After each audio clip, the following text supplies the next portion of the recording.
Hi, everyone. Welcome to the last panel of our conference. So I will just do the same thing and I will just give you some technical things in case some of you are joining us on the last panel. So first of all, welcome again. We have Turkish and English simultaneous translations for the panels. And for the English translation, please click on the interpretation icon with a world sign on the menu at the top, bottom of the screen, and then click on the English option. And for the Turkish translation, click on the interpretation icon with a world sign on the menu at the bottom of the screen, and then click on the Turkish option. And you need to have the latest updated version of Zoom to have the English and Turkish translation options. So after this technical reminder, welcome again. And my name is Dr. Sonay Ban. I'm thrilled to be the chair for our last panel, which is called Universities, Public Mission and the Culture Wars. We will have three great participants, panelists today. And without further ado, I will just start with Douglas Kellner, and I will just read you his short bio. So Douglas Kellner is Distinguished Research Professor of Education at UCLA and is the author of many books on social theory, politics, history, philosophy, and culture, including Herbert Marcuse and the Crisis of Marxism, and 6 edited volumes of his collected papers. Douglas Kellner's work in social theory and cultural studies includes media culture, Guys and Guns Amok, media spectacle, American Nightmare, and the American Horror Show on the presidency of Donald Trump, followed by Technology and Democracy, and with Jeff Scher, the Critical Media Literacy Guide, Engaging Media and Transforming Education. So I will just give the floor to Douglas Kellner, and the floor is yours. And I just unmuted myself, so hopefully you can hear me. And good morning, everyone. Today I will present how Herbert Marcuse discussed the university's public mission and the culture wars against the left in a US context. I'll start off with some comments about Marcuse's contribution to education, and then we'll discuss about how Herbert Marcuse and Marxism were main targets of right-wing attacks in the culture wars from the 1960s to his death in the late 1970s, and continue to be prime targets for right-wing attacks today. I shall then discuss attacks against Marcuse and Marxism when I taught these topics at the University of Texas in Austin and lectured and wrote about Marcuse and Marx from about 1973 until the mid-1990s. Next, I'll discuss cultural wars against cultural studies and critical race theory, as well as Marx and Marcuse, during my teaching at UCLA from the mid-1990s up until the present. And we'll note how critical race theory attacks against critical race theory have accelerated in the present, denoting an alarming explosion of racism in the United States. I will present a Marcusean response in the culture wars of the present age and discuss the importance of defending the public missions of the universities as Marcuse did all through his life. The reason that Marcuse was such a controversial figure and a target of attack from the right wing in the 1960s is that he was a leading critic of US society and an early defender of the anti-war movement against the Vietnam War in the 1960s. Marcuse was also a major left-wing progressive intellectual, publishing books like Reason and Revolution on Hegel, Marx, and social theory, perhaps the best introduction to Hegel and Marx and critical social theory.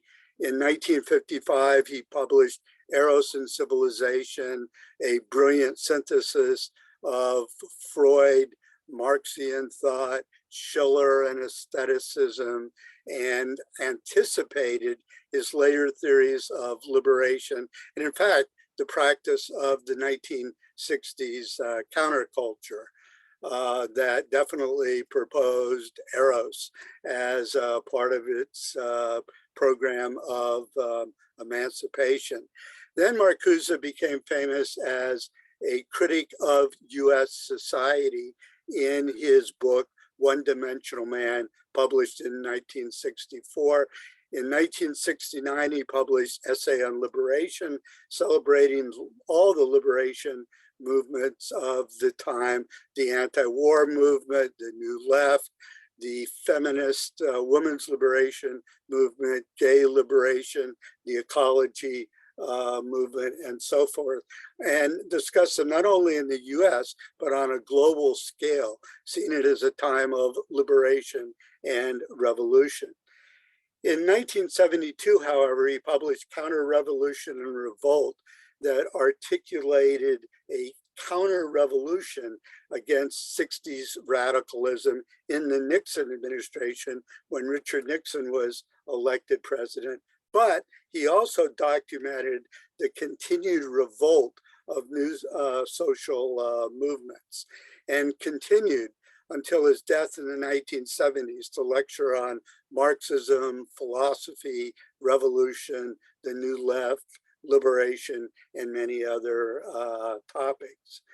And the main reason Marcuse was such a target of the right-wing attack was because he was so active in talking about the US and the Vietnam War all over the world, attacking capitalism, imperialism, racism, and sexism, and making the first synthesis of Marxism and feminism in the 1960s. He was long engaged with issues of race and racism. As you know, he anticipated critical race theory. Angela Davis was his student. In fact, as I'll tell you later, Marcuse is getting blamed for critical race theory today. And in short, was the major radical intellectual in the United States at that period. Now, let me start my lecture on Marcuse with a true story about when I met Marcuse for the first time. It was in 1969 when I was a graduate student at Columbia University, and Marcuse had lectured on the New Left in the Vietnam War the night before, and we had a reception for him in the philosophy lounge at Columbia. So many of us graduate students attended, a chance to meet Herbert Marcuse, but none of the faculty did, which was sort of embarrassing, but it was good for us because we had Marcuse to ourselves. And then he said, hey, I'd like to go to the West End bar and have a drink. The West End bar was where Jack Kerouac and the Beatniks drank in the 1960s. So I said, yeah, we go there every day. This is our hangout. So we took Marcuse there. And as we were walking across the Columbia campus, this is 1969, and there'd been an occupation of Columbia University in 1968 that was worldwide, that started a radicalization of the student movement. So we were walking across campus, and members of the Weather Underground, which was a faction of the Students for a Democratic Society, one of the most radical factions, came up to us and said, hey, we want to rap with Marcuse.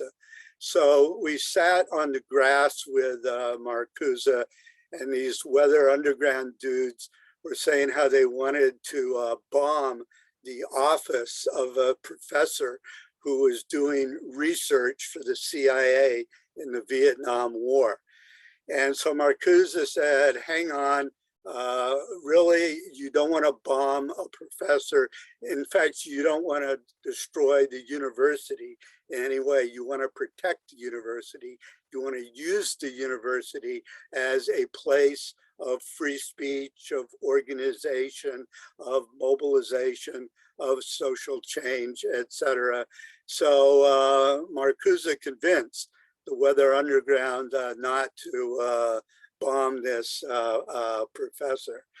So anyway, that's just a little story that dramatizes actually the whole point of my lecture, that Marcuse respected the university as a site of learning and a site of social change where he worked his whole life.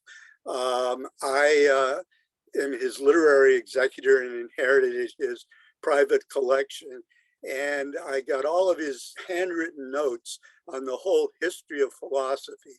So he saw philosophy as the basis of education. Of course, he taught Marxism and the critical theory of the Frankfurt School.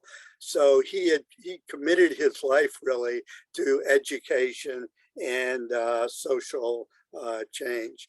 Well, after my days at Columbia, I went to Germany for 2 years. I got a German government fellowship and studied in Tübingen University, where I was lucky enough to study with Ernst Bloch, a great utopian Marxist theorist. And I returned in the early 1970s, and I finished my PhD. I got my first job at the University of Texas, where I was hired to teach Marxism and taught there from the 1970s into the mid-1990s, where there were fierce culture wars at the time against Marxism.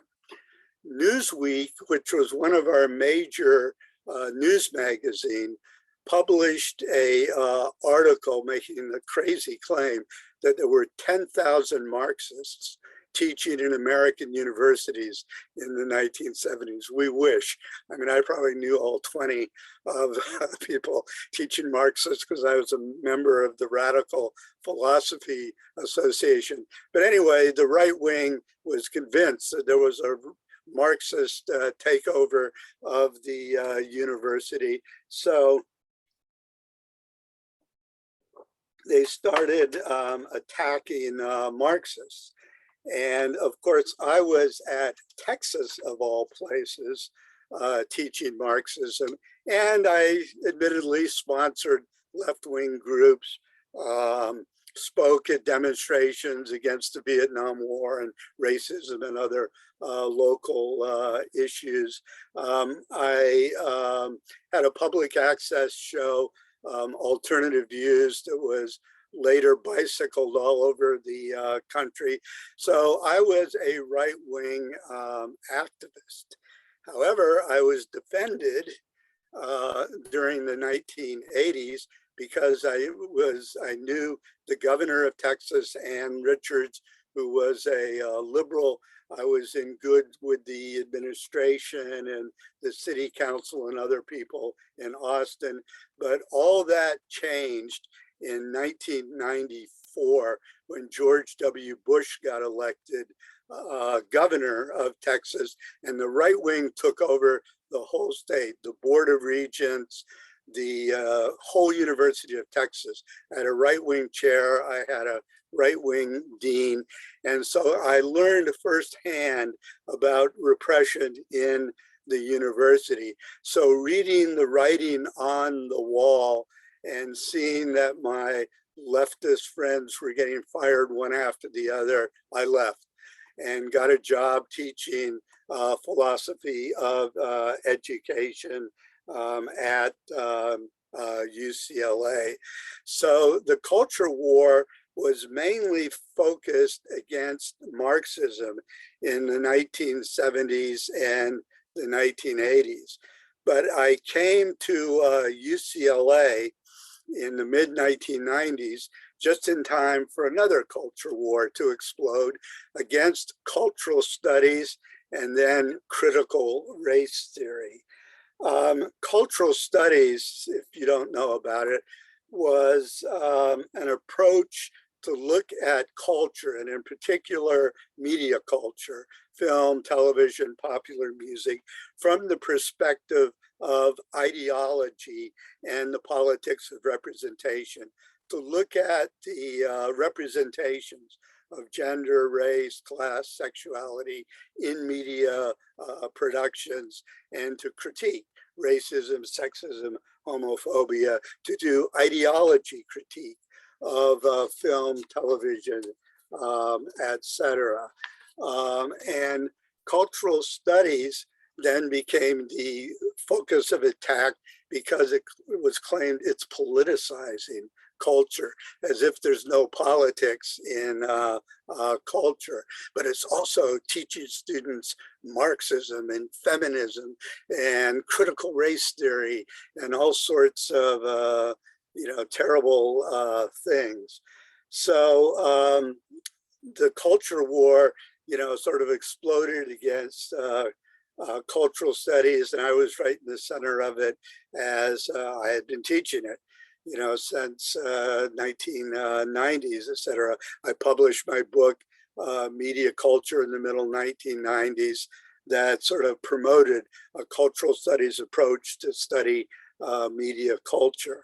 And then suddenly there exploded a attack on critical race theory. Now, I was in a department at UCLA that has one of the few departments in the Graduate School of Education has a program, a small program in critical race theory. I had been in a program on cultural studies and philosophy, but as my colleague Sandra Harding and a couple of others that were key to the program resigned, I joined the critical race theory group. At the time I joined, then suddenly it replaces Marxism and Marcuse as the major attack of the right wing. However, interestingly enough, about 3 weeks ago, I clicked on the Guardian newspaper in the UK that has, some of the best news coverage, including of US politics. And up at the top, there's an article about how the roots of critical race theory are in Marxism. The critical race theory is basically a front for Marxism. So I go click on the Washington Post, same ad appears. I get emails, and there's this campaign, in other words, to tie critical race theory to Marxism, and some even blame Marcuse himself, who was, vilified for years. So university struggles in the United States since the 1960s, culture wars have integrally involved Herbert Marcuse, Marxism, and then later critical race theory and cultural studies. So those of us that teach these have to defend ourselves against right-wing attacks and find right-wing attacks in the media. Now, this is something that Marcusians should be proud of, and I'm proud of it. Marcuse was the most attacked intellectual of his day. He was attacked not only by mainstream media and right-wing media, but he was attacked by left-wing, particularly ultra left-wing groups attacked him because during World War II, Marcuse worked for the OSS, that's the Office of Strategic Services. In fact, Leo Lilienthal, Marcuse, Franz Neumann, other major figures in the Frankfurt School worked for the State Department studying Marxism for the OSS. So that was Marcuse's critique or his struggle against fascism, etc. But again, since he worked for the OSS, these crazy groups like Progressive Labor were saying Marcuse is an agent of the CIA. Others, of course, argued that Marcuse is an agent of the Soviet Union because he worked at Columbia for the Soviet Studies Department at one time, and he published a book, Soviet Marxism, that was actually a good critical theory, sort of imminent critique of Soviet Marxism that critiqued Stalinism, Soviet Marxism from a Marxist perspective. But because, you know, obviously there were Marxist ideas discussed in the book, since it was Soviet Marxism, Marcuse, you know, was attacked by that. And Marcuse just saw struggle as the life of critique. And so this is still going on today. Now it's expanded to people of color, to gays and lesbians, to feminists, all of whom Marcuse defended during his day. But there's all kinds of new movements like the Occupy movement, like Black Lives Matter, like the U2 movement, like a renewed gay and lesbian movement that are under constant attack, and of course critical race theory, etc.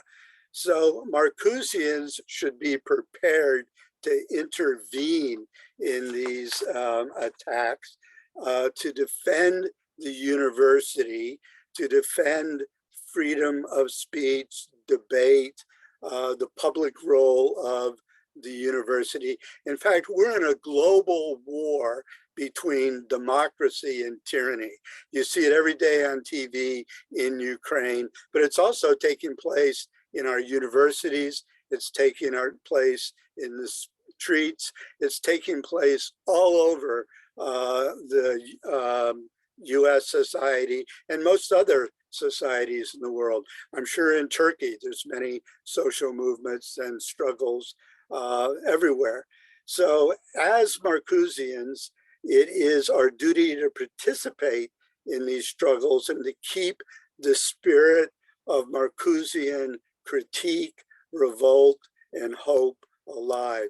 Thank you for your attention, and I look forward to hearing the other papers and having the discussion with you. Thank you.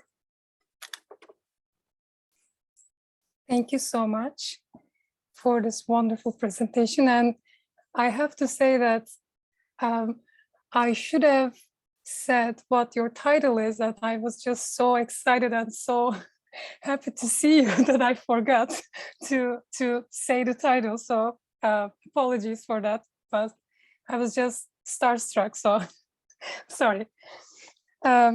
So our next presenter is Mark O'Brien. And he researches and writes on the history of social revolt and working class movements in the UK. He is the author of When Adam Delved and Eve Span, A History of the Peasants' Revolt of 1381, and Perish, the Privileged Orders and the Socialist History of the Chartist Movement. His current interests include theorizing the state of the British trade union movement today. He is also an evaluation researcher at the University of Liverpool and is active in the University and College Union. And the title of his presentation is The UK University Strikes, Defending Academic Values and Learning to Act as Workers. So the floor is yours, Mark. Okay, thank you very much. And thank you very much for the invitation and the opportunity to talk to you about some ideas that I have about academic life and how it's changed. But before I do, I have to quickly say something, which is that Doug, in the example you gave of the Newsweek estimate that there were 10,000 Marxists at American university, you reminded me of something, which is that in the 1970s, the managers at the Ford plant in Dagenham near London produced a report on the revolutionary left inside their factories, in which they estimated that there were 300 members of the International Socialists working for them. In fact, there were 4 plus 2 paper buyers. So you get the sense of the kind of the lens through which the capitalists see the left. Okay, just very quickly about myself. I'm an activist. I've been involved with the far left, with the Marxist movement in the UK for a long time, for 40 years actually. So I've been involved in many struggles over those decades. I'm also an academic of sorts. I'm not a professor or anything like that. So my engagement, and I publish academically in my professional area, but my engagement with the kind of ideas that we're exploring here today, this evening here, this morning where you are, is much more from that standpoint. I'm very engaged with ideas about the trade union movement, about the labour movement, and the history of that. And my local context as well, which I think is probably relevant to mention, is that I'm based in Liverpool. I'm from Liverpool, and Liverpool is kind of a left-wing city. There's a strong socialist culture in Liverpool. That's certainly its reputation nationally, and there's a large element of truth in that. So that's kind of given me a bit of I think a distinctive take on things, and that it's given me a lot of cause over the years to reflect on the relationship between trade union struggle, collective struggle, and ideas in the academy, and how they interact, and how social change and the changing social experience for academics in academic work has interacted with intellectual processes and processes, if you like, of political cognition. So I'm going to talk about 3 things. I'm going to lay out more context actually, and talk about the structure of higher education work in its social aspects, and how that has changed over the last 20 years. In key terms would be, I think, industrialization, financialization, competition. We often hear it said the fact that universities these days are like factories. I think there's a big element of truth in that. The second thing I'll talk about is proletarianization, the kind of Marxist concept, and I'll look at the applicability of that to university work, and how useful that is as a term to capture and describe and analyze changes in academic work. And I'll talk about alienation, and related to that, comment on Marcuse's notion of technical rationality, again to explore the interactions between the social change, which is very much the reality for academic work today, and the political cognitive aspects, and look at what the term alienation really means in that context. What I'll finish with actually is a case study drawn from my own experience as a trade unionist working at a university in Liverpool, based on a big fight that we had last year. They got a lot of national attention and even some international attention. And it's interesting, I think, and I think useful, because it brings many of these things together, but more of that later. So just to set some context, some further context, quick comment on the current state of the UK labour movement. I was saying to Sonay earlier that if I'd been giving this talk 2 weeks ago, I would have given a very different and downbeat assessment. Now, this evening, I'm happy to be able to say that I can give a rather upbeat assessment, because we are seeing a very swift and a very surprising and exciting quickening of trade union activism in the UK. There's a big fight that's just erupted between the railway workers and the Boris Johnson government. It's actually electrifying just how quickly it's happened and how dramatic the confrontation is, and there are other groups, postal workers are balloting, or actually they have balloted for strike action, teachers and so on and so forth. So really quite a changed, and as I say, really quite exciting situation, a kind of galvanizing of all the social anger and resentment that's been accumulating over the last 2 years through the COVID period, which has exposed the venality and the corruption and the double standards of our governing class. Really quite interesting. Now, the reason that's relevant is that academics have been absolutely and are a part of that process. I was on the picket line this morning, the railway workers picket line. There were banners there from 2 universities, academic members of the academic unions were there, very much a part of what is happening. Now, 20 years ago, even, that would have been a rare thing. I mean, there was always, I don't know, there was always the Marxist professor who would visit the picket line in a kind of a condescending manner, I suppose, really.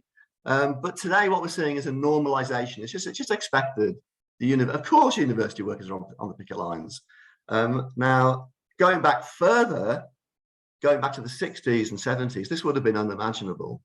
There's a story from my own university which always kind of captures this for me, which is the story about an individual. It was a professor. This is from 1969. A professor who arrived newly appointed at the university, and he quit after a week. And when the university manager said, "Why are you quitting?" the reason was that the house that he'd been provided with by the university didn't have a servant. He thought it was going to have a servant, and because it didn't, he quit.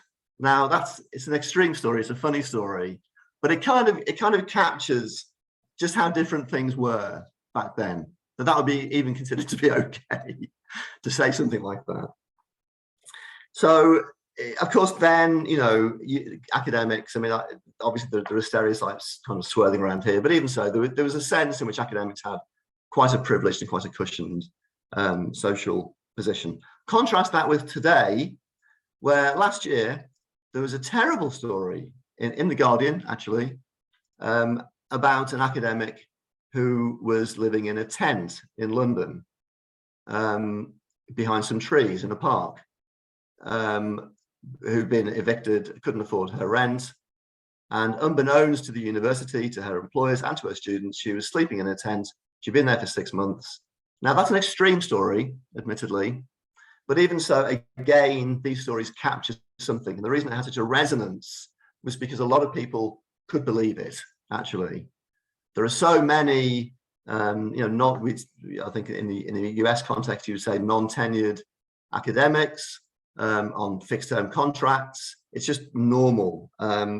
And, it gives you a sense of just how completely things have changed over those 20, 30, 40 years. So the structural changes are, of course, we know that universities today conform to a much more nakedly capitalist model.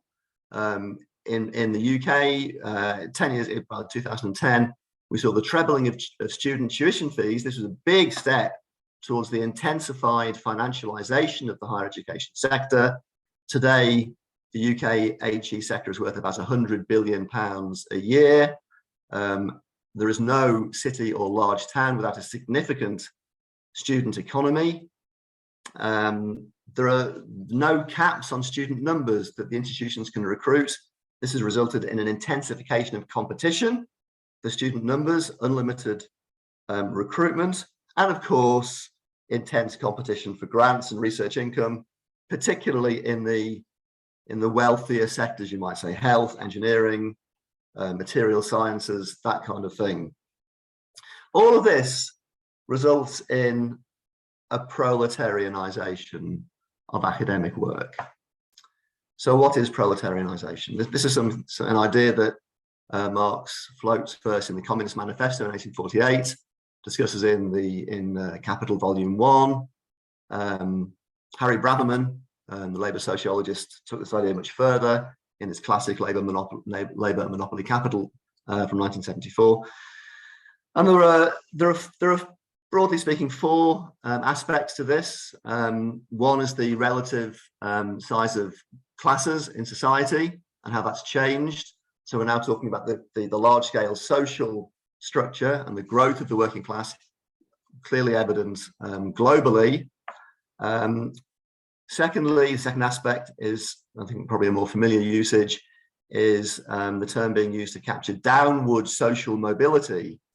So this is the experience of classes that you can crudely define as being in the middle, being pushed down into the working class, either within a person's lifetime or intergenerationally. So the children of people who've had careers, white-collar careers, professional careers, not suddenly, but over time, finding that it's much more difficult for them to reproduce their parents' success and being pushed down into the gig economy, into low-paid work, into very insecure economic conditions. And I'll comment a bit more about that in a moment. A third aspect is more about the labour process itself. Keywords here would be routinization, mechanisation, a word that I just made up for this evening, which is monotonization. This is the downskilling, downgrading of work and robbing the individual of autonomy and control. These are things, I think, that academics, certainly academics who come into academia in the last 20 years, can certainly relate to. And the fourth meaning would be about identification, class identification. Do people identify as workers? Or do they hang on to some notion that they're not workers, that they have a different social experience because perhaps they're cultured, perhaps because of their personal tastes, because of their lifestyle or interests? Actually, I find that that's quite paradoxical. This is just impressionistic on my part. I find it depends on where you're having the conversation. So if you're having the conversation in the lecture theatre or in the seminar room, it becomes a much more complicated argument about culture and lifestyle and so on. If you're having the conversation on the demo, on the picket line, it's a lot more straightforward, and people identify much more straightforwardly. So yes, of course, I'm working class. So I think that's a more difficult, and I'm being a little bit facetious there, but I think it's a more challenging area if we're looking at that usage of the term. Certainly, there have been deteriorating conditions. Quickly, average pay has fallen by 20% in real terms in 10 years. We're seeing huge insecurity. I know this is true around the world. You probably don't need me to tell you this. Casualization is awful. About half of academics are on fixed-term contracts of various kinds, which has profound implications for personal life. People can't plan their finances. They can't plan their lives. They can't buy a place to live, whereas that would have been taken for granted 20, 30 years ago. Planning a family, of course, really quite intimate areas of life are affected by contract and economic insecurity.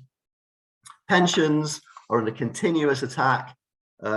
We've been locked in industrial battles over pensions for more than a decade, actually, and there's been a big change recently, which means that on average, we're losing 40%, nearly 40% of our benefits after we retire. The older you are, the less the effect is. The younger you are, the more severe the effect is. So we're talking about an average there. Let's quickly talk about exploitation in this context. I think we should. We do work in a more capitalist environment. What that means, though, is interesting. That I think the lines of exploitation are very clear now. They're very exposed. So senior managers' pay has ballooned. Vice chancellors typically earn between 300,000 and 400,000 K. Now, I know in the American context that probably doesn't sound like an awful lot. It's probably more than that. But actually, what we're seeing is an inflationary effect of senior managers' pay. And it creates what I regard as almost a kind of quasi-feudal situation. Because, of course, it's all within the same institution. So the vice chancellors are like lords and ladies of their manor. And they're often quite blatant about their newfound wealth, with their very expensive cars that they arrive for work in, very expensive suits, lavish holidays, which they post on Facebook for everyone to see. And then you've got this extreme deterioration of remuneration and working life and working experience at the bottom of the pyramid. So it does start to feel a bit like, you know, a relationship between lords and vassals. At least, again, I'm sort of using probably historically inappropriate terms there, but nonetheless, I think subjectively it does capture something.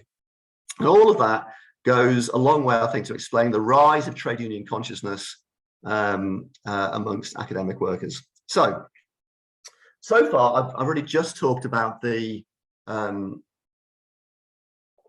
obvious, you know, the sort of the outward social experience, the economic changes, the industrial changes, and so on. But I think when we're talking about academic work, we have to do something else as well, which is that we have to talk about the very distinct types of alienation involved.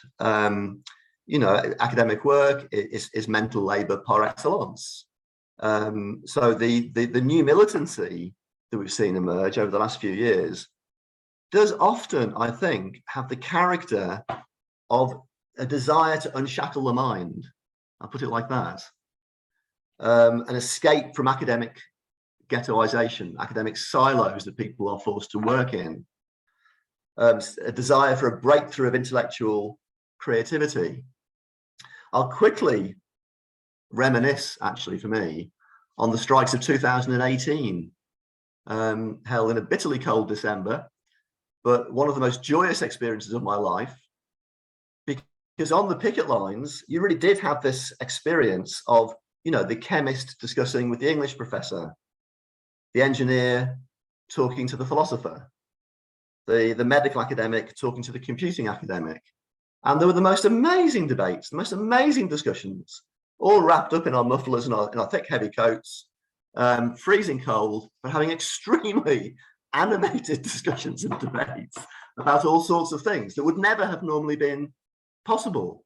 And there was a happiness about those strikes and an enjoyment of those strikes, which was completely to do with the sense of intellectual liberation that was going on. And I know that there were many academic and research projects that were hatched on the picket lines back in 2018, which are still going on today, new relationships, new collaborations. So when we talk about to use Marcuse's notion of refusals, of course we've seen the industrial rebellion, the trade unionism. It has become a very strike-prone sector, the HE sector in the UK, and everything that goes with that. You know, learning the lessons that every generation of workers learning about the boss, learning about the union bureaucrats, all that stuff is in there. But also what we've seen is a kind of rebellion of creativity. Marcuse's term eros comes to mind. So this is eros, meaning work that you love, a desire for creativity in the work process. I think that term eros does have a resonance when we're talking about the types of militancy, the types of rebellion, which we've seen happen in the UK context and in British universities. And it does also bring to mind Marcuse's idea of technical rationality, the notion of rational administration from chapter 6 of One Dimensional Man. The idea of rationality as a sinister force, as a force of compulsion and control, I think has some resonance here as well, and is pertinent to the changes that we're talking about. Because what we're really talking about in the academic context is values. And here we do come to the matter of academic values and the question of how academic work and how academic outputs, how the value of academic outputs is decided and assessed. So metrics, that word, metrics. We have to talk about metrics. Research income, performance ratings, key indicators, journal rankings, university rankings, all this shit, which just infects our lives and is used to control us in so many awful and pernicious ways. And what goes with that, of course, is a skewing and a change in what the university is. The university, this is the Helmholtzian notion of a comprehensive knowledge in which all parts of knowledge interact. That's what's supposed to be right, but no, what we see is a skewing towards the natural sciences, to the richer areas, to health sciences, and a deprioritizing of the poorer areas, the humanities. So we had a vice chancellor come in. This is the vice chancellor before the one we have now, who we're also chasing away. She's leaving early. But when this other vice chancellor came in, his first act was to try and close down humanities departments. Tried to close down the philosophy department. Yeah, he didn't get away with it. There was a big stink. We all went crazy, and he just dropped the whole idea. But can you imagine a university without a philosophy department? So there are key axes, I think, along which these changes have occurred. Axes which interact in all sorts of interesting ways. The financialization and capitalization of higher education, changes to the labor process, changes to social experience and social standing, struggles over industrial matters, but also struggles over what it is to be an academic, the meaning of academic work, the way in which academic output is valued. I'm going to quickly finish. Ooh, just looking at my clock there. It's going to be a very quick account. Mark, you're fine. You can go. Okay, cool. Okay, I won't stress then. Okay, so this is I'm calling it a case study. It's a personal experience based on a struggle that we had over jobs at the University of Liverpool last year, where all of these elements were present. All the things I just mentioned were rolled up together in this fight. Very quickly, it was about 47 redundancies. The university announced that they were going to get rid of 47 health scientists, by the way, in a pandemic. Yeah, there you are. Really, that's what we said. In the Faculty of Health and Life Sciences, the university said that they wanted the deeper logic, by the way, was changes in the National Health Service and the privatization of the National Health. That was the deeper logic. They never said that, but it was obvious to all of it, because there were private sector companies, a lot of American companies coming into the HE sector. The university wanted to position itself differently, to be a part of that process, part of that agenda, and they wanted to create what they called headroom. Okay, headroom meaning getting rid of nearly 50 staff and bringing in different people who fitted their profile, fitted the new profile more perfectly in their opinion. Well, we weren't having that. So we did have we had a lot of strike action, a lot of marking and assessment boycotts. It went on for 6 months. It was extremely intensive, actually. I'm going to reflect on it for the rest of my life. I think it was really quite a fight. Now, on one level, it was just a fight over jobs, and all the things about having to act as workers and all of that, they're all in there. But it was also about values, and this is the point I want to kind of finish on, because it involved at the heart of that fight over jobs was a battle over the meaning of quality in academic research, because the university had come up with selection criteria, right? They'd selected 47 people based on their assessment of the quality of their work. So straight away, our response was, well, why that 47? We didn't finish the sentence, which would be, why that 47 and not this 47? But, you know, why that 47? How did you choose those people? What possible rationale do you have? And they came up with something called, some of you might have heard of this. I hadn't heard of it before. Something called the Field Weighted Citation Index. The Field Weighted Citation Index. Now, and they'd used this to select their redundancy list. When we looked at it, we found out that this was an index, a measure used by some departments of the United Nations to assess the academic output of entire nations or regional clusters of universities. It was a tool which becomes unreliable statistically, below a sample size of 10,000. Now, we didn't have a single academic in health and life sciences who had an output of 10,000. Obviously, it was ridiculous. But that began a serious ideological fight with the university about what the hell they meant by academic quality. We had to bring in people from DORA, from the Declaration on Research Assessments, who say that metrics should not be used in that way to assess individual performance. We got 2 articles actually in Nature magazine exposing Liverpool University for its misuse of metrics to assess the performance of individuals. Oh my God, they didn't like that. They were hopping about that. We contacted the people who, the drafters, the authors of the Leiden Manifesto, which is a great manifesto. People aren't familiar with it. So this was drawn up in 2015, came out of a conference called the International Conference on Science and Technology Indicators. And from those discussions, they produce a manifesto of 10 principles. I'm not going to read them all out, but I'll mention a couple of them.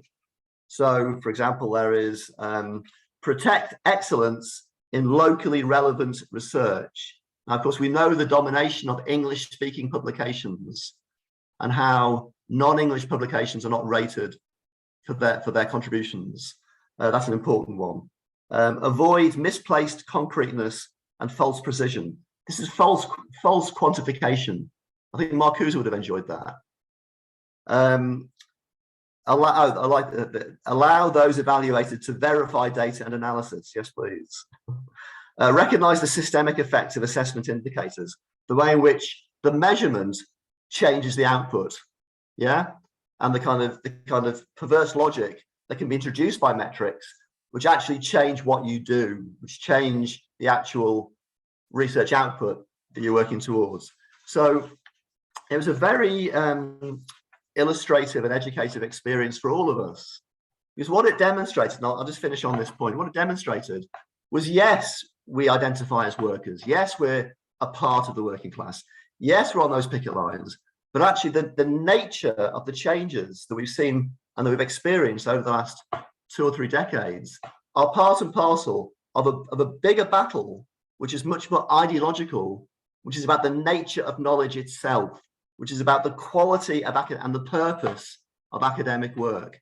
So in the end, all of these things go together. The industrial aspect, alienation, Marcuse's notion I mentioned of eros and technical rationality and the misuse of rationality, ideology and values all go together in the fights that we're having in the world of academia in the UK. And I'm sure you could tell the same story in Turkey, the US, wherever you are. Thank you.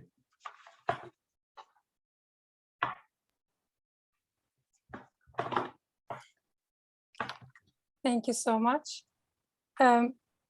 Actually, it's just, I need to wait until the Q&A session, but what you have said, many of the things that you have said was resonating a lot with the previous panel and Andy's remarks. So I will talk about it in the Q&A session and maybe ask you a question about that, but it was great. Thank you so much, Mark. And the final panelists of this panel, as well as the conference, is Eder. And she is a professor in the Department of Political Science and International Relations at Boston University. She received her PhD in government and foreign affairs from the University of Virginia, where she was specialized in comparative political economy and political economy of development. She has written extensively on various aspects of Turkey's political economy, including regionalism, welfare system, migration, and informality. Her recent work explores political economy of urban transformation in Istanbul.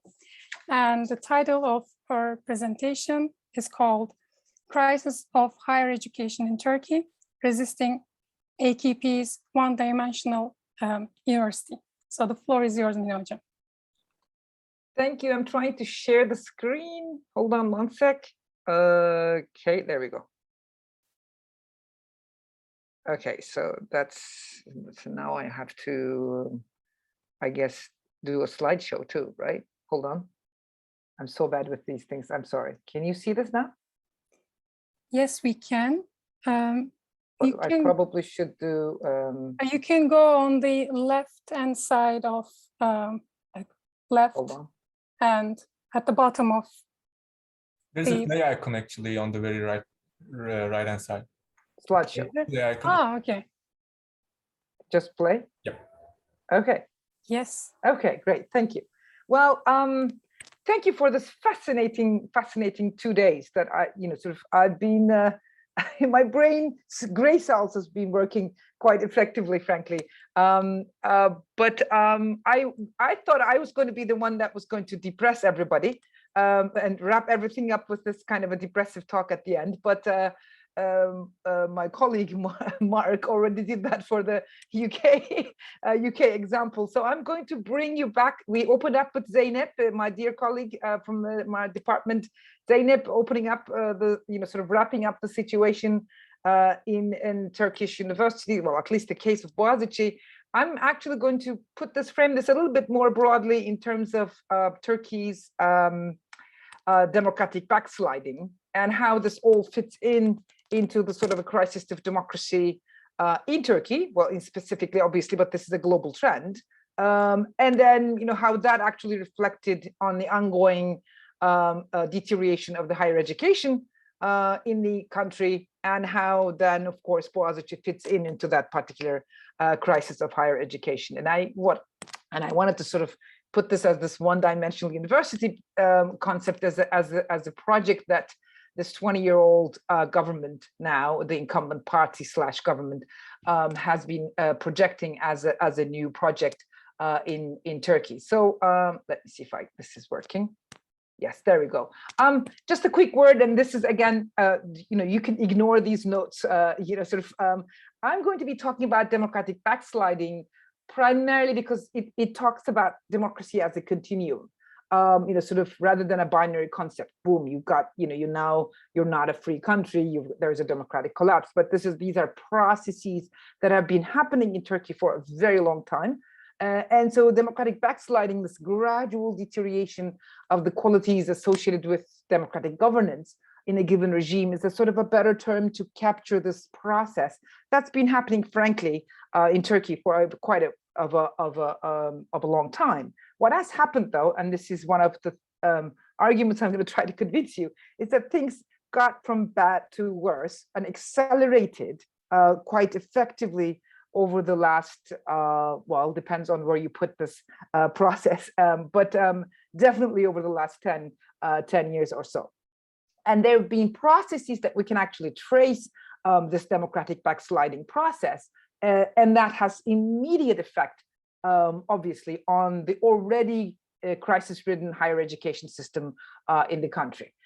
So I'm just going to go back and talk about, sort of the theories very briefly. I'm going to be very, very, very short. And I know I'm the last presenter here, so I'm not going to, bore you with, well, not bore, but just throw you with a lot of theory here. But the literature, there's an incredible, vibrant literature out there on processes of democratic backsliding and why this is happening, right? And and Turkey obviously is not alone here, sort of from Brazil to Hungary to UK to United States, we're all suffering from a deterioration of the quality of democracy across the board. And how do we trace that? How do we understand what triggers that process? And that there's a whole list of variables, list of factors that are out there. And I'm going to pick and choose in some ways some of these variables and apply this into what's happening in the higher education system, given these constraints, right? So how do we assess this? Now, a lot of the literature out there basically talks about changing institutional political landscape, right? Institutional design. Perhaps the problems within the party system. The concept of executive aggrandizement is a nice term that is being used as a sort of an institutional feature, that this gradual excessive concentration of power in the hands of the executive, right? Growing electoral fraud and sort of the electoral systems, the security of the electoral systems, sort of losing its efficacy, losing its transparency.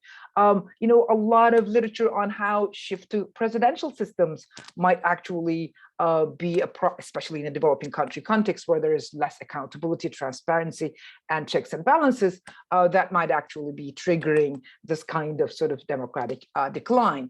Sort of politicization of judiciary, right?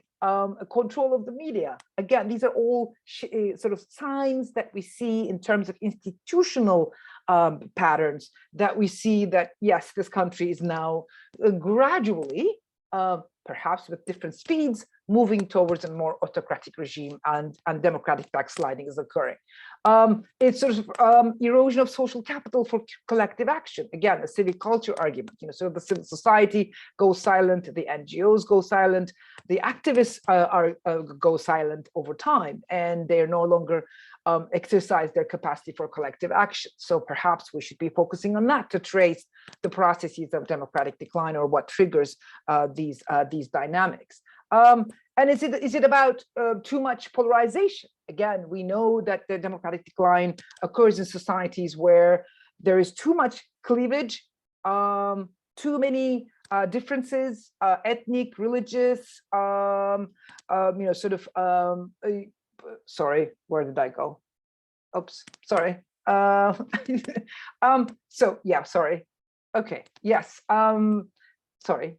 Yes, ethnic identity cleavages, Kurdish issue here, obviously, rising nationalism. Again, you're going to see that Turkey fits into all of this, this literature. I'm just throwing out the literature here at the beginning. So is it about political economy? Sort of, because there is a whole literature there too, that, that's the part that I'm most interested in, and I've just sort of been working on for quite some time, is it about sort of too much economic crisis, growing inequality, where there is a lot of precarity, a lot of uncertainty in the labor markets, and sort of proletarianization that we've been talking about, and that's why we don't, people actually start voting for autocrats in times of economic crises, in time or support populist regimes. A whole set of literature that is out there that explores that relationship. Is it about the nature of the political coalitions? Again, these are all, I'm just listing you the variables. The erosion of a sort of a strong pro-democratic bourgeoisie, or weakening of the working class, which is something that we've been talking about during these two-day sessions. Sort of that the pro-democratic forces that we often associate with have been weakening across the board because of neoliberalism, proletarianization, excessive precarity that's been prevalent in the global markets?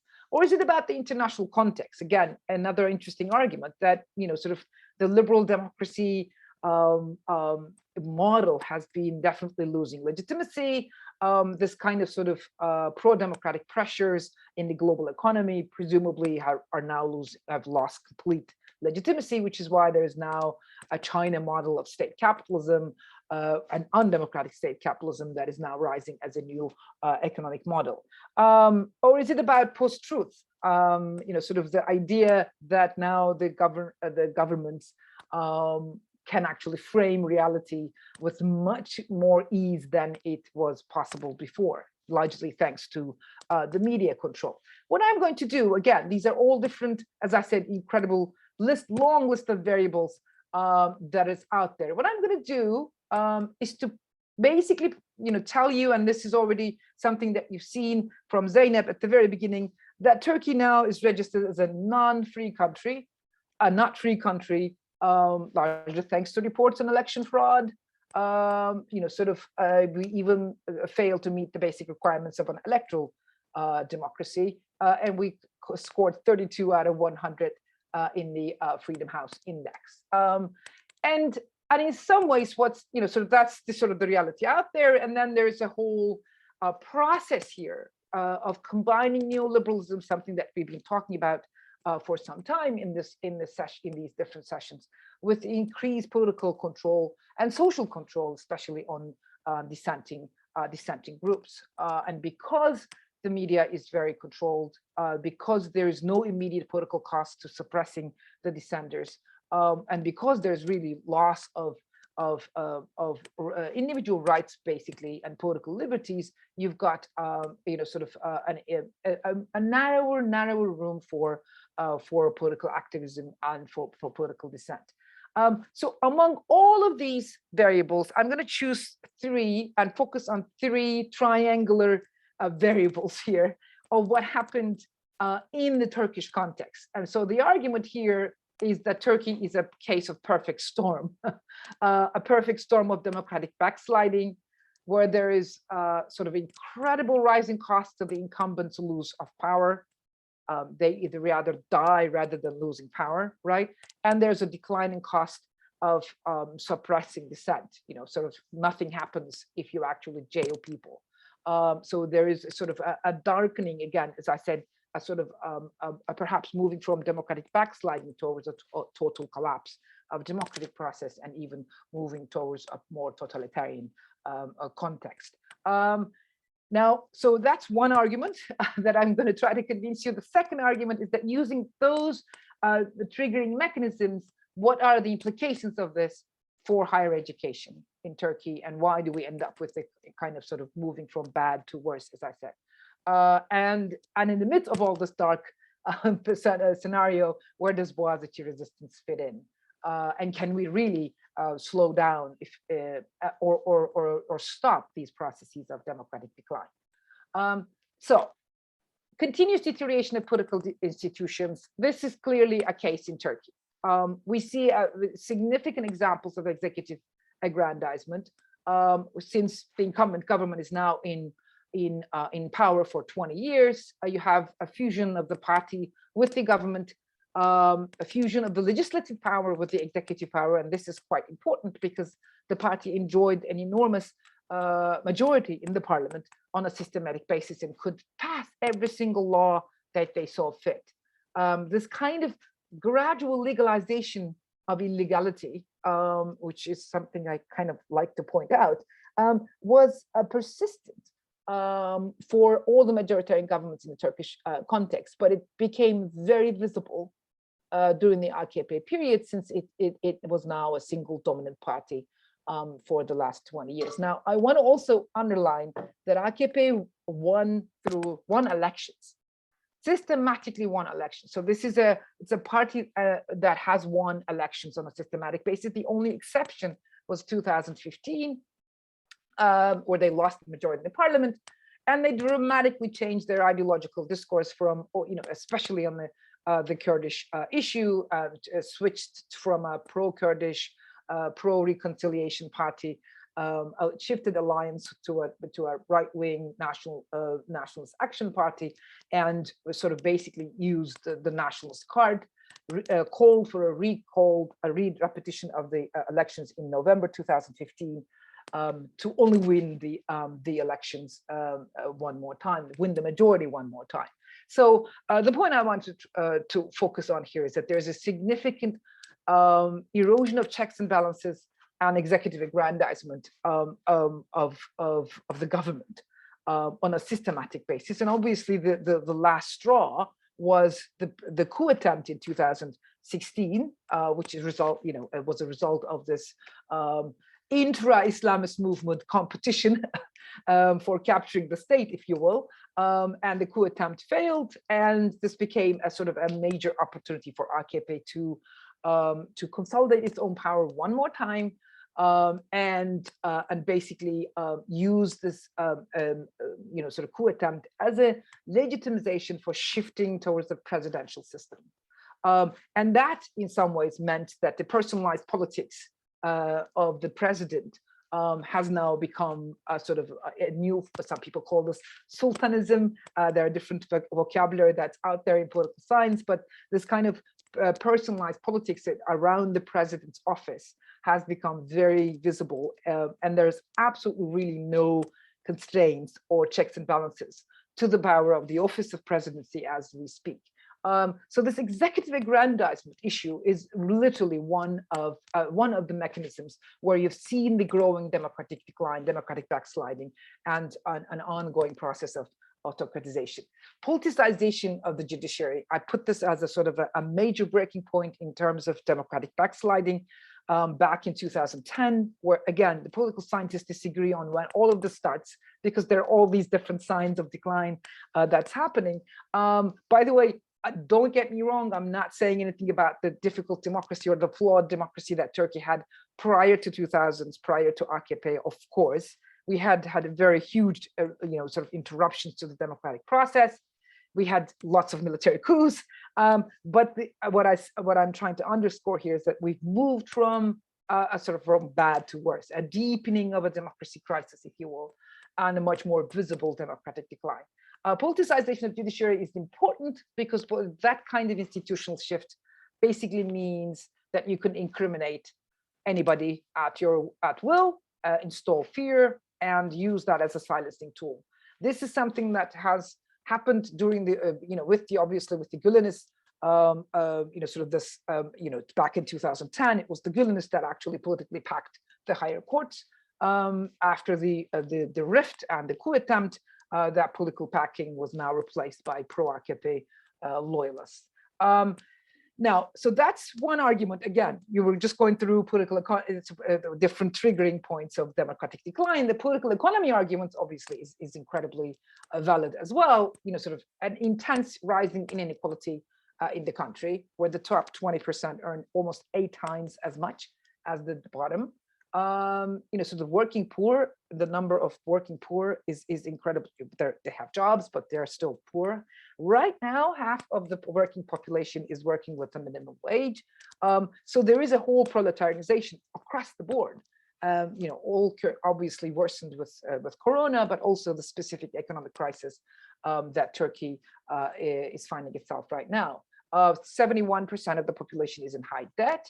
There are structural inequalities in education, and something that I want to just really underscore here: the higher education system, reflects this kind of structural inequality.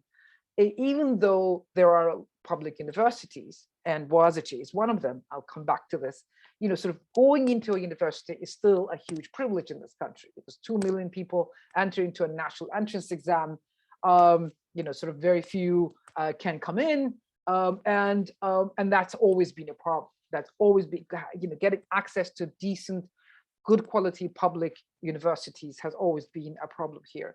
And you could definitely see that in sort of socioeconomic status of the students is a major barrier, even though, as I said, these are public universities. But they're so hard to get into that you have to get a good, decent high school education, which brings up this sort of structural inequality one more time. By the way, I do want to underline this, and it gets sort of overlooked. This is also a country with enormous, unprecedented gender inequality. This brings Turkey's Human Development Index down by God knows how many ranks. This is a political representation of women in politics, female labor participation, violence against women, deaths, children brides, all of these indicators. I mean, I can throw you all the data, if you will, basically tells you that there's a persistent problem of gender inequality in this country, which essentially, again, is part of the structural inequality as such. But what is interesting here is I want to take a open up a parenthesis here, and if I may, I don't know how am I doing with time. Hold on. Yes. You can, Hocam. Okay, thank you. What is interesting about the AKP and this particular this last 20 years, in terms of the as a political economist lens, is how they've been able to combine this neoliberal market friendly reforms, which they were. I mean, by the way, obviously these neoliberal reforms and marketization, commercialization is again not new, goes back into this whole 1980s in Turkey, along with most of the developing countries. So that's not new, but again, there has been an incredible deepening of this neoliberalization during AKP years, but AKP has also done something quite interesting. And that interest is the combination of this economic component of marketization, commercialization, with a sort of a mechanism, a social apparatus, if you will, a political apparatus to manufacture consent. Let me open that up. One of the mechanisms of AKP to generate growth has been commodification of the land, right? Commercialization of the land in very different formats. Open up the public lands for construction, for mass housing purposes, for tourism purposes, opening up the olive trees land for mining, using rivers for electricity building, dam building. So in essence, AKP has built an unsustainable construction industry-based economic model that has generated rapid economic growth, but it's also managed to create and manufacture consent. How? While you're doing this kind of massive housing, for example, you also do social housing on the side. While you're doing healthcare reform, for example, allowing access for everyone and insurance mechanisms, you're also making sure that private hospitals take off, and obviously with the loyalist businesses that are part of this particular coalition. So what AKP has done as it wins elections, as it is create an economic equilibrium where you're building this kind of an economic coalition on top, making the kind of economic loyalists very happy with what you're doing, but also maintaining that there's enough rent that's being created in terms of short-term economic growth, and that that people are actually continue to vote for AKP, and so AKP could actually manufacture quite a bit of consent here. And mega projects were part of this, building bridges. Of course, it's got all symbolic power as well, building bridges, building airports, the biggest of them as such. And then, that of course projects a lot of power, but also is construction, subcontracting, when you look at the growth model of Turkey in the last 20 years, you could definitely see the locomotive power of the construction industry and this kind of commercialization of the land as being the prime mover here. And that, I think, this idea of keeping both your economic coalition on top very happy, and then of course creating some degree of stimulation in the economy, albeit very unsustainable, albeit very violent against nature, exhausting and opening up natural sites into construction, all of that has been devastating. But the same logic, as I'm going to prove or hope to convince you, same logic is the approach that's being applied to the higher education system right now. And I'm going to come back to this in just a second. The third element, so this is my third element of democratic decline that I'm going to apply, as I said, to higher education, is the polarization. So pernicious polarization is the literature that's being used where political identity becomes a social identity. So politics define almost every single aspects of your life. And this is, where you move towards more totalitarian in some ways. But there are obviously, this is a country with a lot of cleavages, right? A huge fight, some people call this cultural war. Yes, a huge fight over the lifestyle, secularism, piousness, Islamist norms and how your life is going to be organized. A huge fight over the Kurdish problem, a huge fight about the even sectarian conflicts between Alevis and Sunnis, right? The existing cleavages out there has always been part of Turkish politics, mind you. But what has happened is that this particular government has recognized and has found out, and that's true in terms of manufacturing consent, that polarizing language works.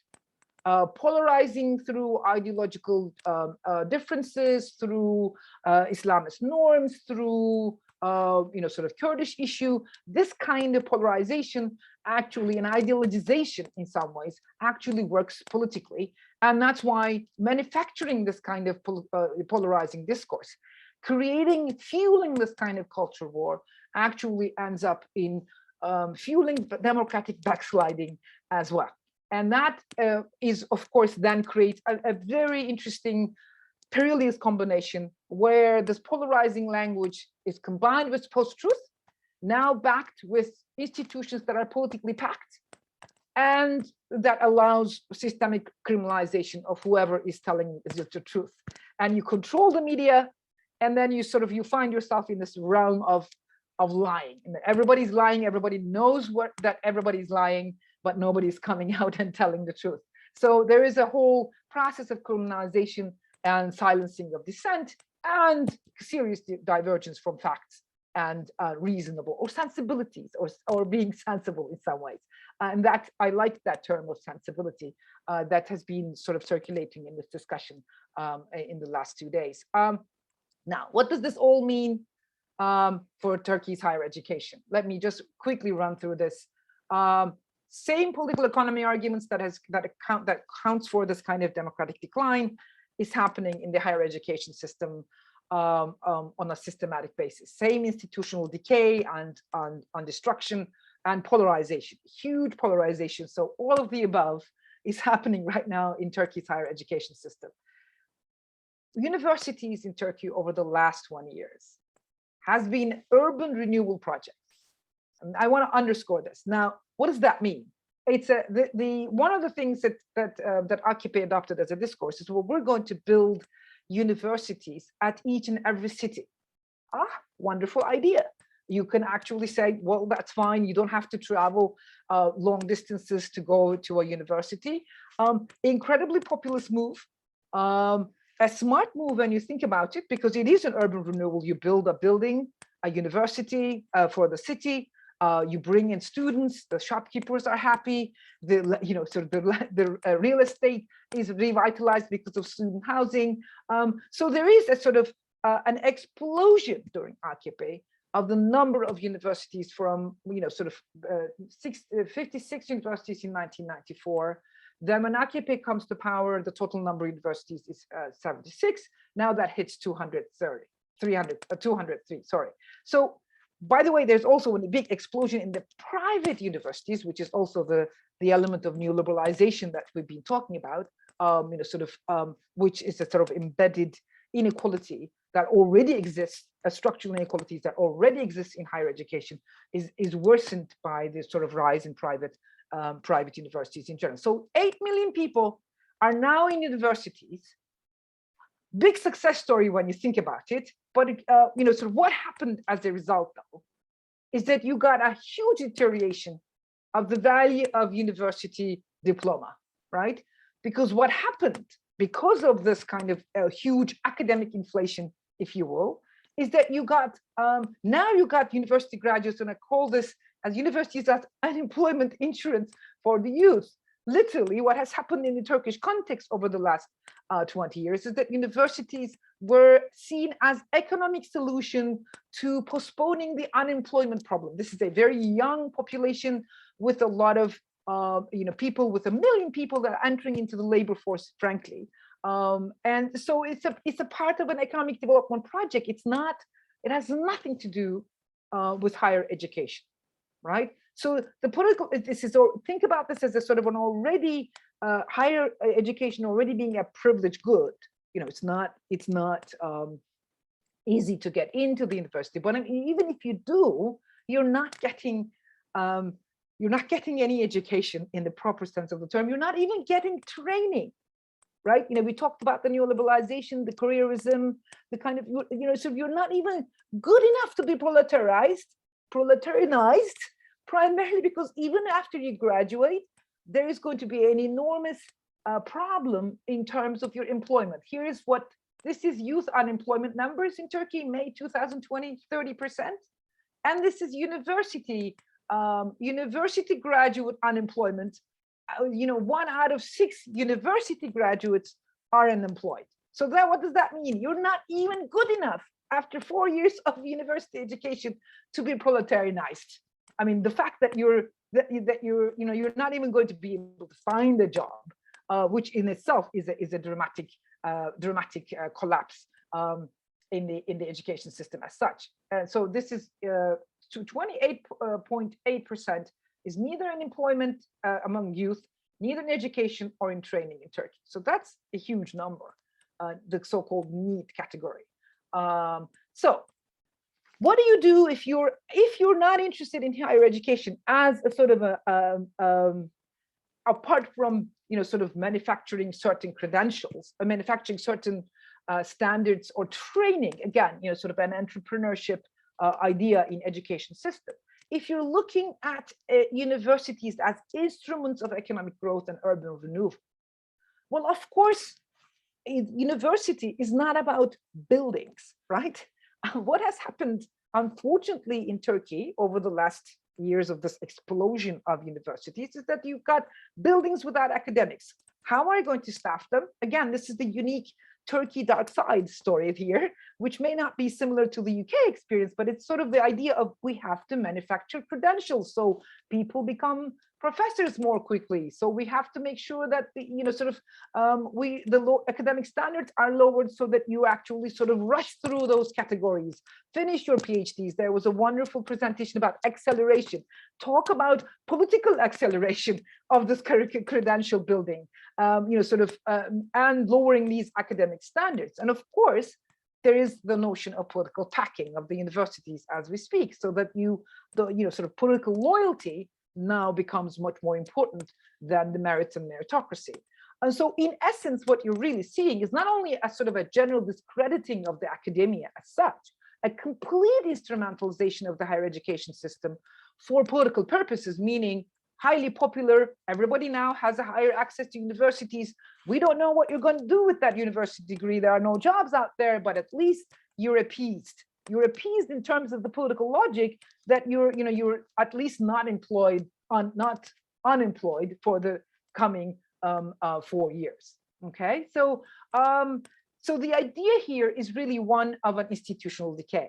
Not only in terms of what we've been talking about, universities no longer seen as critical places where critical thought is encouraged.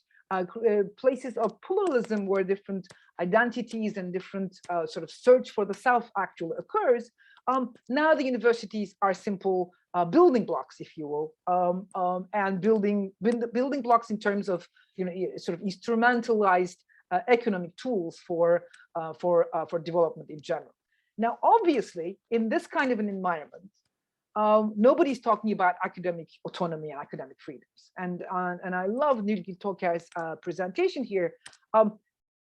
Academic freedoms and academic autonomy, institutional autonomy of the universities have always been a problem in Turkey. And Zeynep already talked about the Higher Education Council back in 1980s that was supposed to coordinate all these universities. And now we have 204 universities that are widely different from one another in terms of quality. By the way, all the new universities that opened under AKP, their academic performance, whether you like measurement, and that in itself is a huge problem, but even if you did not even measure, there is no academic production in those universities, which in itself tells you university building is not about academia, right? Building universities and building buildings through mass housing agencies, it does not create universities. So what happened, unfortunately, is that there is a whole governance crisis here. And that governance crisis is unfortunately already highly undemocratic because the Higher Education Council gives enormous powers to the rectors already. It's a sort of a one-man show, and usually it's men.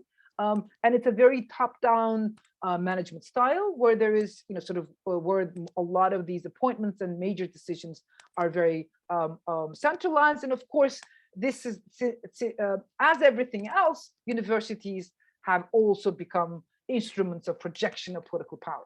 They have become targets of political packing, political encadrement, and basically you either, the motto in the United States is publish or perish. Here it's you're either pro AKP or perish. So you got this kind of loyalty litmus test that has been part of the landscape. So what has happened, obviously, so this is sort of the political economy argument, institutional decay argument, and the third one is the sort of the polarization. Polarization as a tool, as an instrument for institutional takeover. So what has happened in this kind of AKP's unidimensional university model is that AKP has sort of adopted a sort of a social engineering project of a vision that is peppered with this pious youth, that is supposed to start from high school and move towards the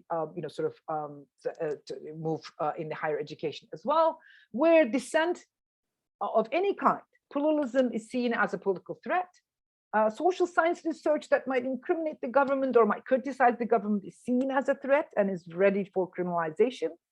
And then you fuel nationalism, militarism, and religion as a tool for othering, right? So those universities that do not fit to this model, that do not is not okay with the political packing, is producing knowledge that may or may not may contradict with the political packaging and the framing of truth by the government, is now seen as a political threat.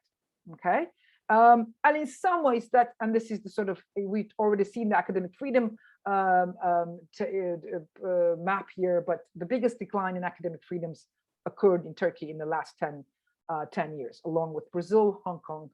We're in the red here in terms of academic freedoms in general. And this, in some ways, is where this brings me into this Boğaziçi resistance, and where it fits in my remaining very little time. Sorry,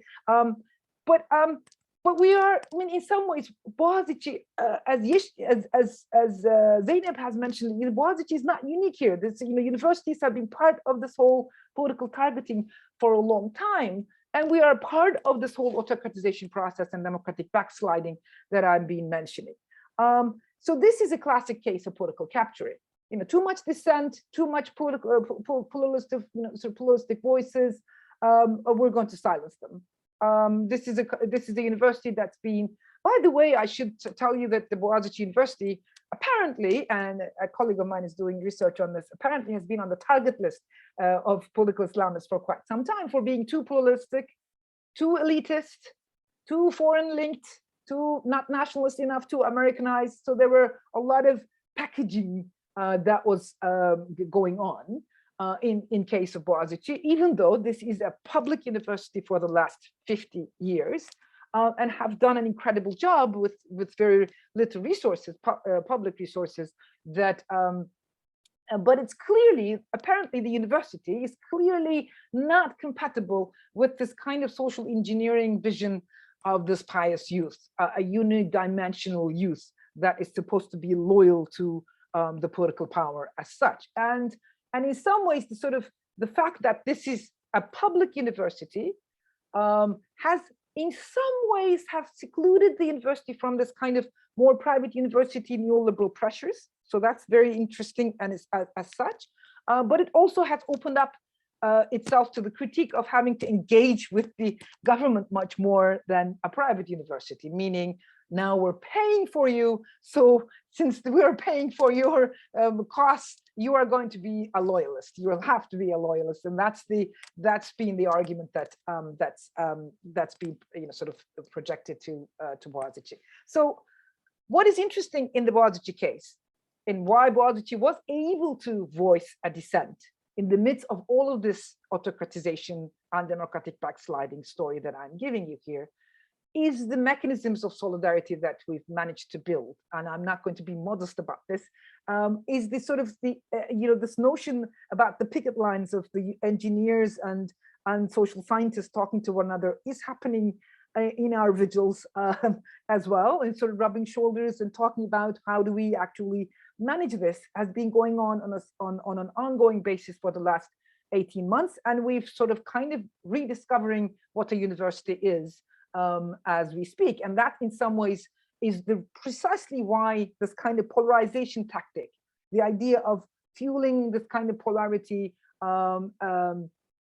is not working in this context of this particular university, because this university is known for its own pluralism and long history of non-polarization. I mean, we're one of the very few universities, for example, back in the day when there was a headscarf ban, we did not implement the headscarf ban because it was sort of a violation of education rights for women. So this has never been a place where this kind of polarization, obsessive ideologies or nationalisms have managed to stick, right? So and it's not sticking this time around as well. We're resisting this notion that that we are one peculiar unidimensional university. We are not.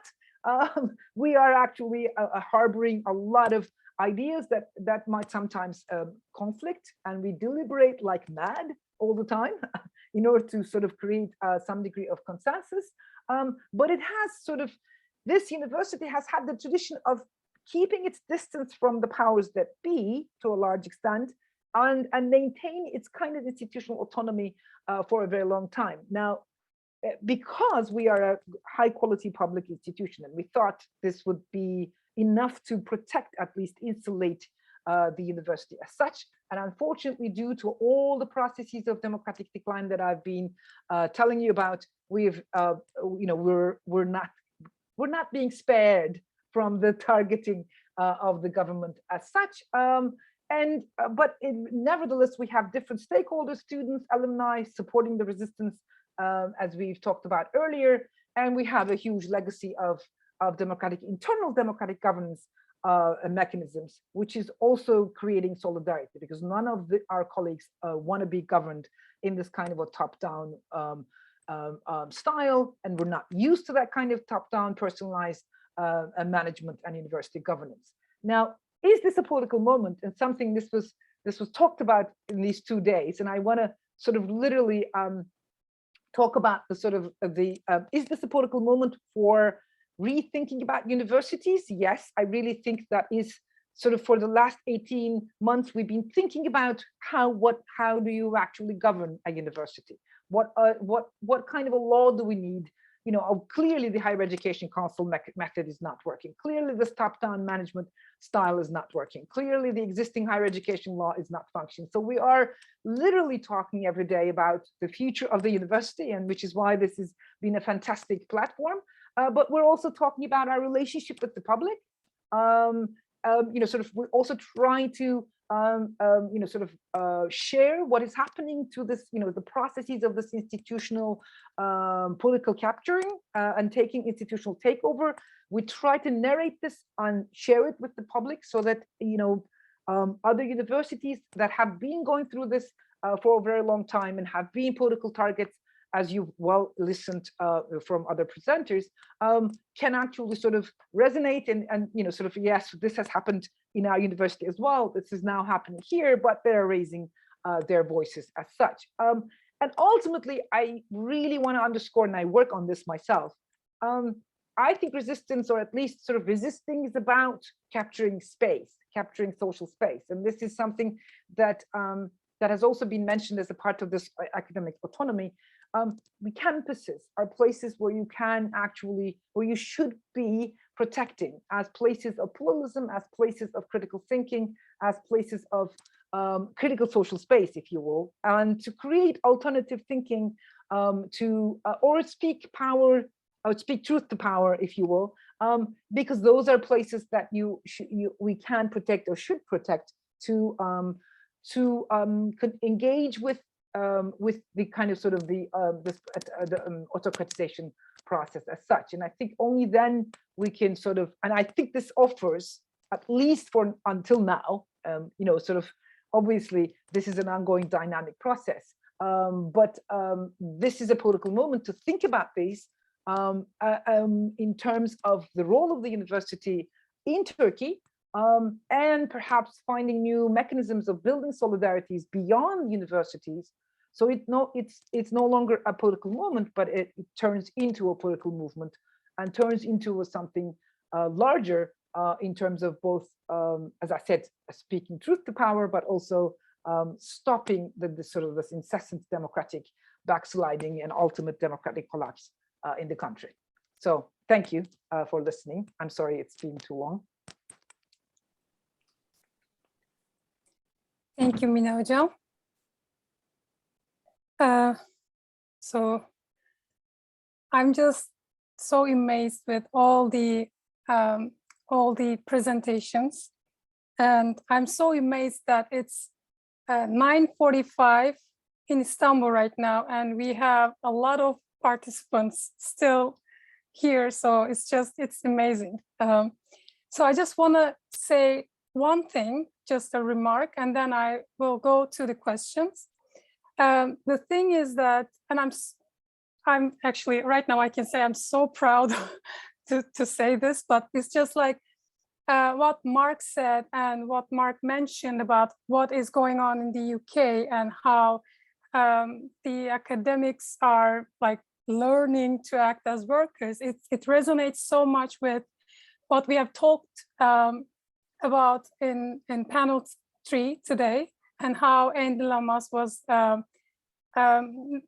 noticing, or like, it's not noticing, it's emphasizing the fact that everyone should come together in solidarity, like all the workers should come in solidarity and just be one, as AAUP said. So it resonates so much with what we have been talking about in the last 2 days. And it's wonderful to see that some things are in motion in some parts of the world.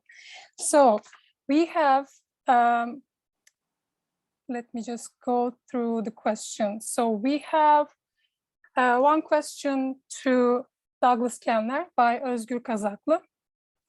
And you can see it on the chat as well, and I will read it. He says, in repressive tolerance, Marcuse argues that toleration should not be exercised universally, and that the radical left should not tolerate the activity of the political right, especially in key public settings, since he argued that at his time, the political right posed such an immediate threat to the livelihood of oppressed groups.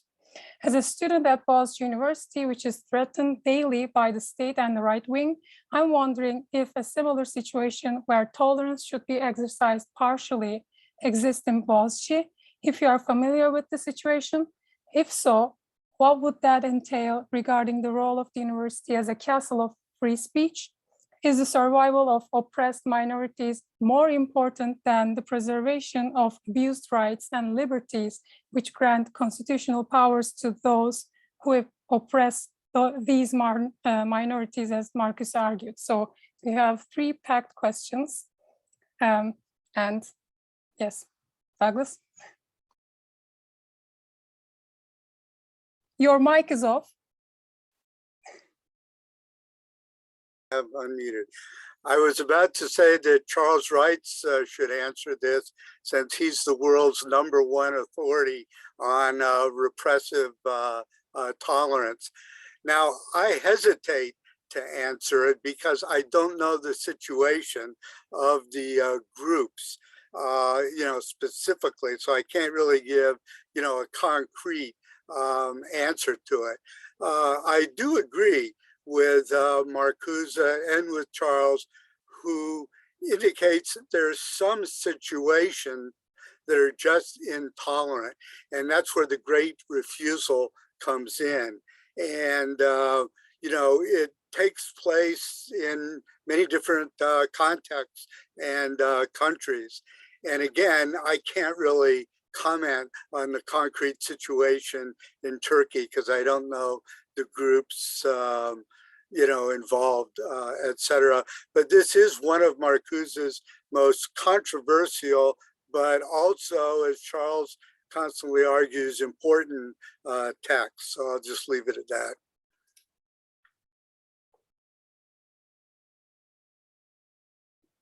Would Charles like to say a couple of things? You need to unmute yourself. Well, thank you, Doug, for mentioning me in this context. But I do think we're living in a topsy-turvy time when this drive towards autocracy has really deformed the idea of freedom. And so that we have on campuses today right-wingers who are defending the freedom of the racist and the sexist to abuse the minorities that are on those campuses through their speech. And that this is that Marcuse recognized how important this was in the context of the building of fascism in Germany in the 30s. And that he clearly believes that there needed to have been a kind of censorship that is undemocratic in a liberal sense. It's undemocratic because it's silencing the rhetoric of the street killers that people like Donald Trump is telling to stand back and stand by. And that if you have people on campuses who are also defending the so-called freedom of speech of the racist or of the gun manufacturers' freedom to convince young men that they get their man card by owning an A-15 rifle. Your book, Doug, on Guys and Guns Amok really gets into that particular issue. So yes, the whole idea of freedom of speech from John Stuart Mill was that it's the minority voices who need to be protected. The dominant voices already have protection, already have access to established means of communication. But minority voices in a democratic society deserve to be protected, but no protection for the powers that be that want to disempower those who already are have the least power in the social order. Thank you. Yes, no repressive tolerance. That's right. So we have another question for Douglas Kellner from our own Andrew Lamas. And I will read it, and you can see it on the chat box as well.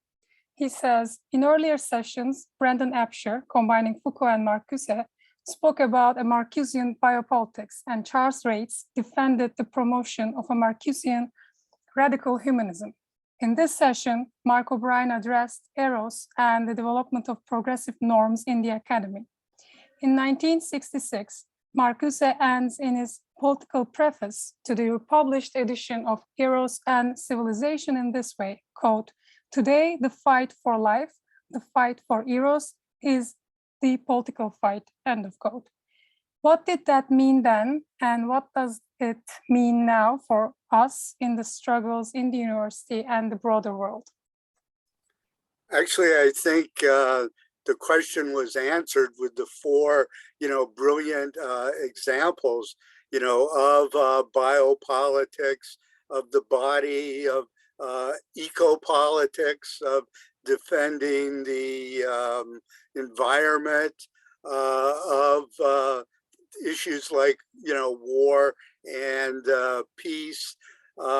This is clearly one of Marcuse's, strongest arguments, that philosophy generally has a division between mind and body and the subject from the object, whereas Marcuse devalues the body, the object, the environment, in favor of the mind and pure reason. But Marcuse's great contributions are that he totally takes seriously the body, the environment, the natural and the social environment, etc. So Andy, did I answer your question? Was there anything further you wanted me to address on that? Okay. And let me just say, Charles, you did a brilliant job on the repressive tolerance. I knew you'd be the best guy in the world to address that, and you proved me right. This is wonderful. Any questions in the last 8 minutes from the audience? You're welcome to ask, and you can just raise your hands and ask us questions if you want.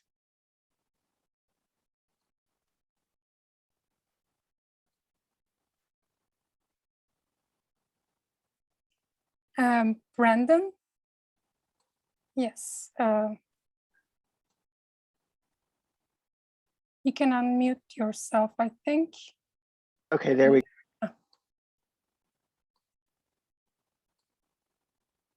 think right now you can. Can you hear me now? Okay, good. Yes. Yes, We were having a battle between the two of us to see who could unmute me, which was back and forth muting me. So I guess my question, really, I would like to address maybe to all three of you, but Henry Giroux has this idea of the university as a democratic public sphere that he frequently invokes. And I was really reminded during our last talk of that idea, and even earlier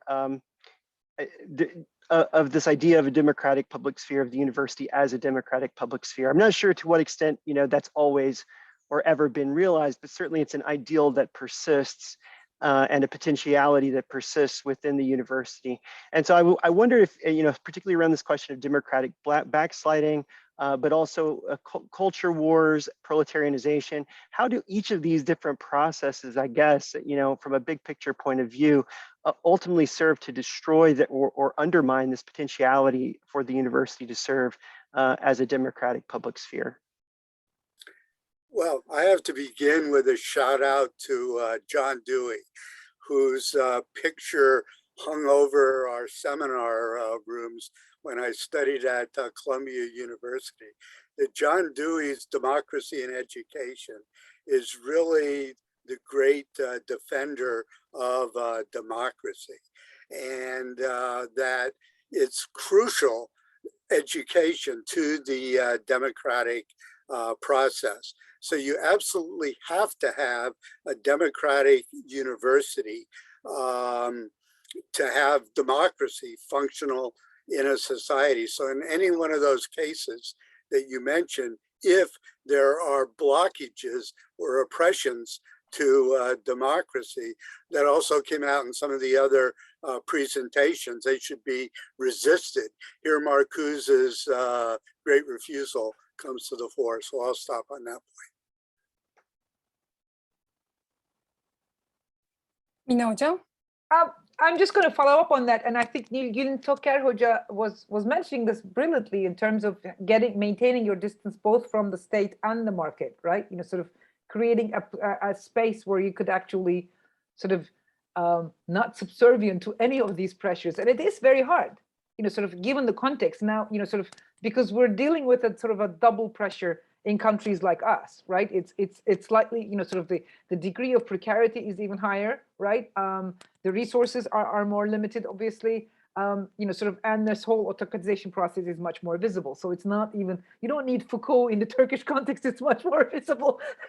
It's, it's sort of a practice in your everyday life in that sense. And that's why it's a darker prospect. But having said that, it's also exciting because it then builds very unusual, has the potential of creating very unusual solidarities, right? Sort of this is what in some ways the sort of the outburst of Gezi Park events were back in 2013 in Turkey. So you sort of that notion of street politics, that notion of sort of resistance and building different bridges, bringing people together in ways that would not have been possible. I mean, frankly, I'm now fighting together with people that I'm ideologically very different from.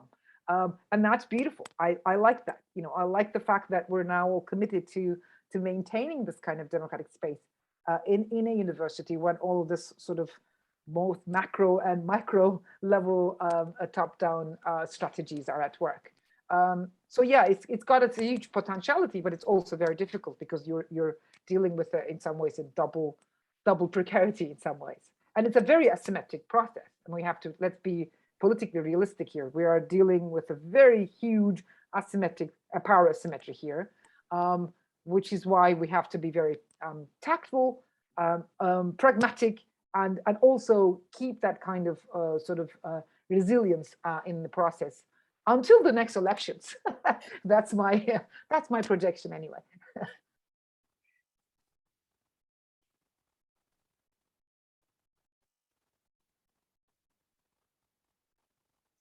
Your mic is muted. Can you hear me now? Yes. It's a really important question that you raise. In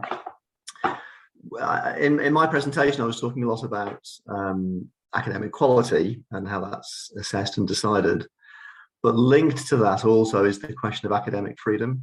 And I didn't talk about that, but that has been a part of the political and to some extent industrial struggles in higher education in the UK.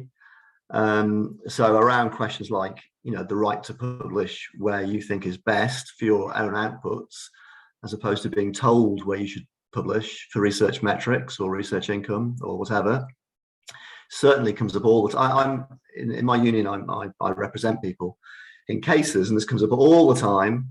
It's a very common problem.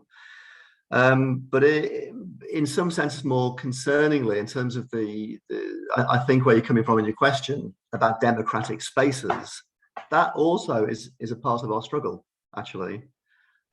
Certainly around, it's come up very sharply, in fact, over questions around the academic right to criticize the state of Israel and the treatment of the Palestinians.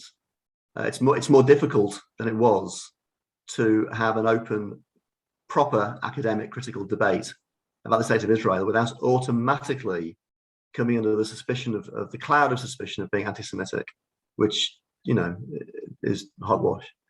So that is a serious issue, and that's a direct extension, I think, of political life in Britain, where we saw the demonisation of the left-wing Labour leader Jeremy Corbyn being accused of anti-Semitism because of criticism coming from within the Labour Party about the state of Israel. You could make similar points, actually, about universities that have affiliate campuses or affiliate universities in China or in undemocratic countries, where, in my university, the University of Liverpool, we have an affiliate university in China, and you don't hear, for example, and I can't, I'm not going to start naming people, but obviously, you don't hear of people who you might have thought would speak out, for example, on the right of people in Hong Kong for independence, speaking out. It just doesn't happen.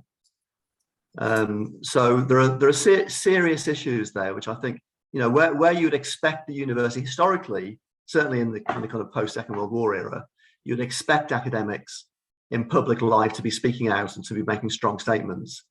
In some areas of political debate, it's much more difficult than it was, actually.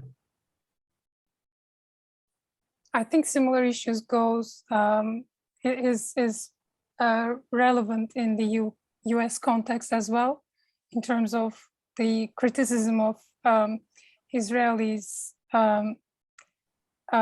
Israeli government's actions towards Palestinians is a stigma that you cannot say a lot of things in academia or you are just expelled from it. So it's very much similar, actually, in that sense. Actually, let me say a word about that. I've been involved in pro-Palestinian struggles since the 1970s, when I was at the University of Texas, and actually it's quite a contested issue in American universities, and there are a lot of people that are speaking up for the Palestinians.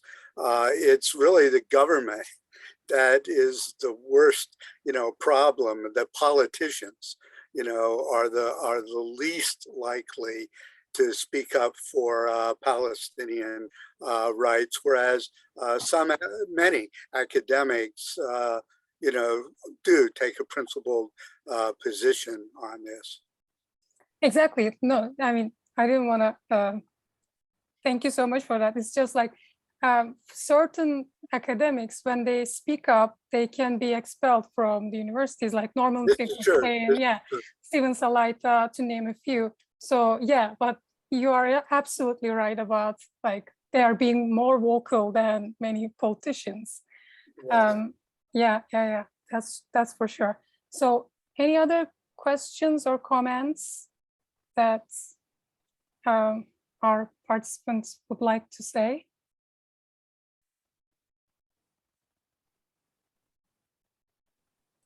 Are we extending the panel time? I was just I'm sorry, as a person who's collecting questions, I have a comment from our friend Seçil Aracı. So I'm copying it to everyone before nobody leaves. Just came. Should I read it? Maybe I can read it. So Seçil says, thank you for the very comprehensive, to Eder. It seems like Boğaziçi is not affected as other universities at the period after July 15 attempt, the coup attempt, she means, in 2016. I mean, at least in terms of the expulsion of peace academics. In light of situation, how would you interpret this? And thank you, she says, thank you for the very comprehensive presentation. Thank you.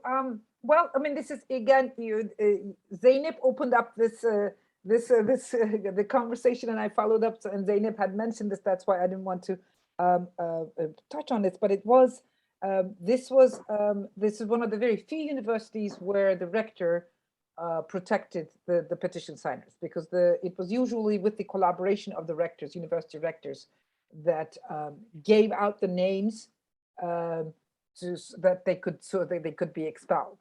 So our rector at the time did not do that, which is why we were relatively protected.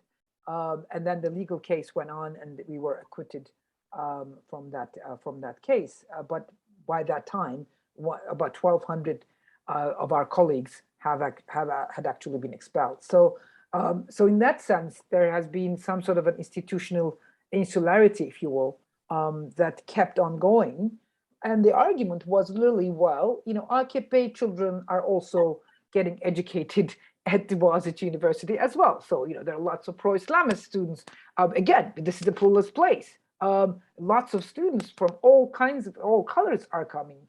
And, sort of LGBTQ and an Islamist student should be in the same class, can be in the same class. This is about depolarization, as I said. This is about that pluralist space and that debate. But this, again, is not the vision that this government has regarding the instrument or the role of universities as such. So in some ways, with us being targeted as an institution, we are now becoming just like any other Turkish university. In some ways, we're getting into this kind of microcosm of Turkish democratic decline story as well, unfortunately.